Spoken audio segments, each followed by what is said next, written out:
Bon, bonjour tout le monde. Bon, je vais vous parler vite fait de la matrice divine, d'accord? Pour bien que vous fassiez la part des choses entre la matrice divine et la matrice de l'homme.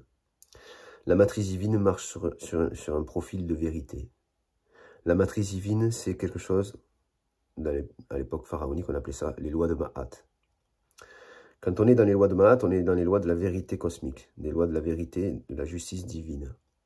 On cherche à rentrer en accord, on cherche à rentrer en harmonie avec le corps et avec la réalité. À partir du moment où on cherche à rentrer en harmonie avec la réalité qui nous fait face, on cherche à rentrer en harmonie avec le corps dans lequel on est incarné.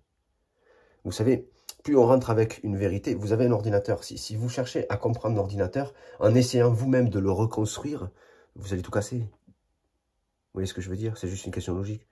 Le problème de l'homme, c'est qu'il est incarné dans un corps qui a été créé par l'architecte, qui a été créé par Dieu. Donc l'homme, quelque part, comme il est proche de Dieu dans son incarnation, automatique, c'est automatique, hein, il se prend lui-même pour Dieu. Beaucoup d'hommes se prennent pour Dieu. Ils ne vous le diront pas, mais beaucoup d'hommes se prennent pour Dieu.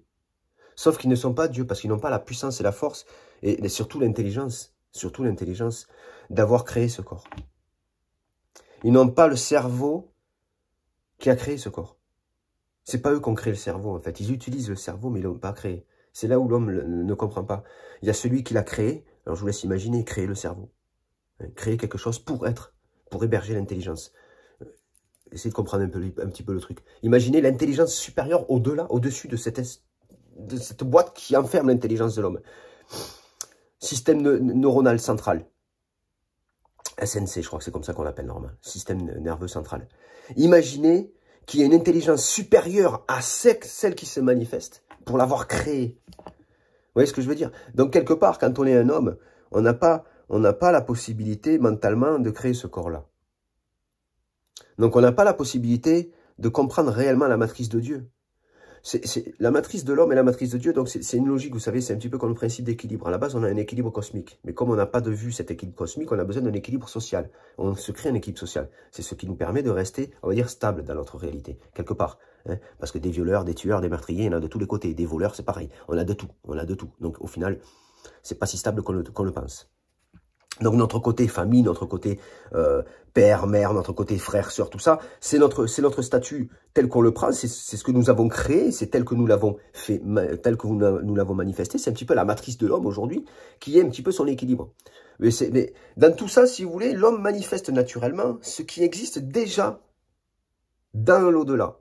Dans l'au-delà de la création, c'est-à-dire dans le côté vraiment architectural de la création. C'est-à-dire que si vous voulez, toute la matrice de la création en elle-même, il y a une matrice naturelle, il y a une toile naturelle, mais elle est naturelle. Du coup, l'homme, dans sa séparation de Dieu, va recréer naturellement, puisque c'est une réflexion naturelle, une matrice et donc une toile, mais qui sera basée sur son édifice personnel, qui n'est autre que le mensonge. Le mensonge, l'homme refuse d'entendre la vérité, vous savez. Il refuse de se dire que c'est pas son corps. Pour lui, c'est son corps. C'est lui qui l'a créé, c'est son corps. Il ne sait pas comment il l'a créé, mais il l'a créé. C'est lui qui l'a créé. Vous voyez ce que je veux dire? Donc, il se prend pour plus intelligent que cette création. Donc, c'est sûr qu'on n'avancera pas avec des hommes comme ça. On n'avancera pas. Mais bon, c'est comme ça. C'est comme ça.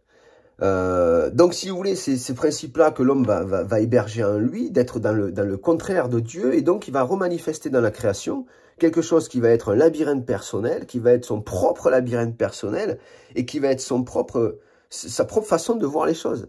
Mais l'homme n'évolue pas, et il stagne dans cette version-là, parce que l'homme n'arrive pas à se soumettre à une puissance qui le dépasse. Vous savez, je vous expliquerai d'autres choses dans d'autres vidéos, vous allez comprendre un petit peu plus que quand on comprend qu'il y a un esprit créateur, on est largement dépassé par ces choses-là. On est largement dépassé par ces choses-là. Et ça peut faire peur. Ça peut faire peur parce que quand on accepte d'entendre le divin, on accepte d'entendre et de voir des choses qu'on n'a jamais entendues et des choses qu'on n'a jamais vues. Ben oui, parce que l'ego ferme les portes de la visualisation et de l'audition, qui sont des possibilités. C'est comme allumer la télé. Vous n'êtes pas capable de créer vous-même des films, par exemple. D'accord? Bon, mais là, vous allumez, vous ouvrez vos portes intérieures. Et le divin vous diffuse une visualisation que jamais votre ego n'aurait pu diffuser. Il vous diffuse une audition que jamais vous n'aurez pu entendre. Vous voyez ce que je veux dire? L'ego, c'est ce qu'il a peur. Il ferme ses portes, il ferme toutes ses possibilités. Il ferme le royaume des possibles, en fait. Dans sa séparation du divin. Bref, je reviendrai sur cette vidéo. Je vous dis à plus tard et je vous souhaite une bonne journée.